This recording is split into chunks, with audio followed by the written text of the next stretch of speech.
The president, not only one who has a problem with the press. Democrats now taking a page from the Trump playbook and going after the media. House Minority Leader Nancy Pelosi blaming the Fourth Estate for the divide over her leadership of the Democratic Party. And I know NBC has been on a jag of this. This is one of their priorities, to undermine my prospects as Speaker. But putting that aside, I have not asked one person for a vote. I haven't asked a candidate or an incumbent for a vote. And hours after saying he believes in a free press, New York City's mayor, Bill de Blasio, reportedly had bodyguards physically remove a credentialed New York Post reporter who tried to ask him questions, legitimate questions, about his administration's many meetings with lobbyists. De Blasio also taking shots at Fox News. So you'd rather not have the New York Post or Fox News exist? Look, it's a free country. I'm saying because they exist, we've been changed for the worst.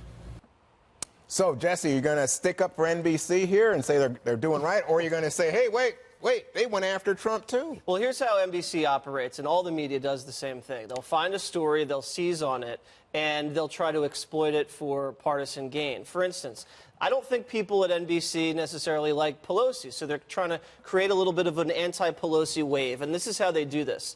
They will call every single Democrat in Congress and put them on the spot in an official capacity and say, listen, are you going to vote for her as Speaker? Then they will call every Dem nominee. Will you vote for her as Speaker? They will call the staff of all the Democrats in Congress. Will you vote? Then they'll run a poll.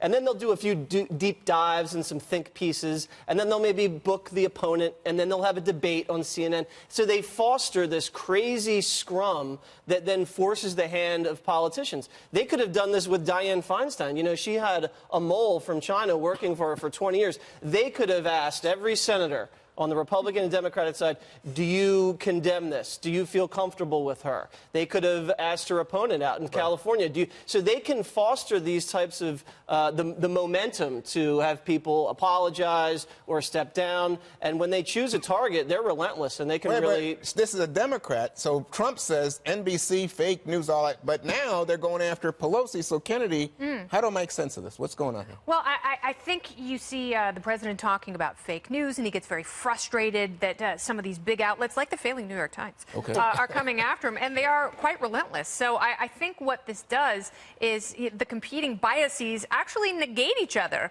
So this is a spot of good news for the press, which has been painted so partisan and so anti-Trump. You know, the New York Times, if you remember, they went after Hillary in a number of ways. And one of the entities that she blamed for her failure and her loss, well, she didn't blame her own failure, her own unlikability. That would have been rich. No, she blamed the New York Times. So it's one of those things where instead of taking personal responsibility and doing some thorough examination of your political life and the way people perceive you, it's much easier to blame someone else, like NBC, which has always been very left-friendly. The funny thing is, this is the one issue where Republicans and far-left progressives can agree.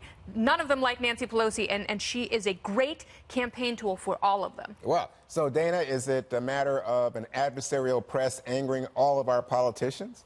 Well, look, I think also... Where in the world would she get the idea that going after the press works? Okay, like, I mean, we learned that, okay? But it's also, NBC is going where the story is. Whoever the leader is, they're the one who is going to get attacked. So the two main people that are being attacked from the right or the left in this year's midterm elections is President Trump and Nancy Pelosi, because there is no Democrat equivalent until 2020 of President Trump. So she's going to take all the heat. This was true for Tom Daschle, Harry Reid, Mitch McConnell, Speaker Boehner, Paul Ryan. I mean, this is normal, and it's also where the controversy is. So I think they're following the story. John Fund had a piece in National Review today. I read that. I can't. As it's coming out, I'm like, Jesse's going to roll his eyes. But he said that he thinks that perhaps the Democrats might have a October surprise, excuse me, that they will pull Nancy Pelosi from any consideration for leadership so that the Democrats have a better chance of beating Republicans in November. Don't know if it's true, just passing along John Fund's idea. So we have a moment of comedy here, Tyrus, where people are saying, well, maybe the press is just doing their job. They're going after all these people at the top. Well, first of all, 20-year mole, that's pretty good moling. I mean, that's pretty phenomenal. Feinstein had a mole 20 years. Wow, that's a lot of recordings. Here's the thing. And I always equate things to my brain. I always think sports. if my GM is, we have a losing season for a decade, it's probably time for the GM to go. And if the fans won't do it because they love him, and Democrats just don't seem to ever want to make an aggressive move Unless without a lot you're of Cleveland. help. Yeah, unless you're Cleveland, right?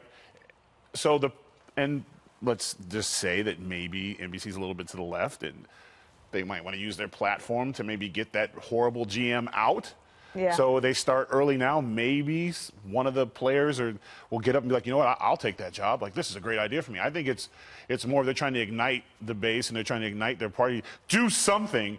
They're just assuming there's this wave coming, but there's no thunder and lightning or rain to build it up. So I think it's more of like, if she won't go on her own, we got to get rid of her ourselves. I think they're doing the same thing to Hillary Clinton. I think same their insurance policy is to make sure she doesn't run She's again. got to go. And, and it's not as though you can't claim that the Democratic establishment or the mainstream media is sexist, because they have fallen all over themselves, falling in love with Alexandra Ocasio-Cortez. But so have we. And see, so that's where also we feed that we go to the story. Where's the story? She's new. She's the energy. Tom Perez, the head of the DNC, says she's the future of the Democratic Party. We're like, really? Okay, we'll check it out, and we'll run all the clips, and we'll see it. And so, Future's bright. Guess what? If you're in the news business, you go to where the story is. Yeah. You know what strikes me is when the stories came out about like Ryan Zinke or Scott Pruitt. I think Pruitt's the one who tried to get his wife a Chick-fil-A franchise. There were other things that he and got that great lotion in the middle of the night. Yes, but then they say fake news. So I don't get it. I mean, is it fake or not? Did NBC lean left, lean right? I don't get it. I think it leans left, Juan. Open your eyes. Well, but not in this case. Unless what Tyra said is right. That they're trying to get rid of it. They're trying to secure a good future for the Democratic Party. Okay.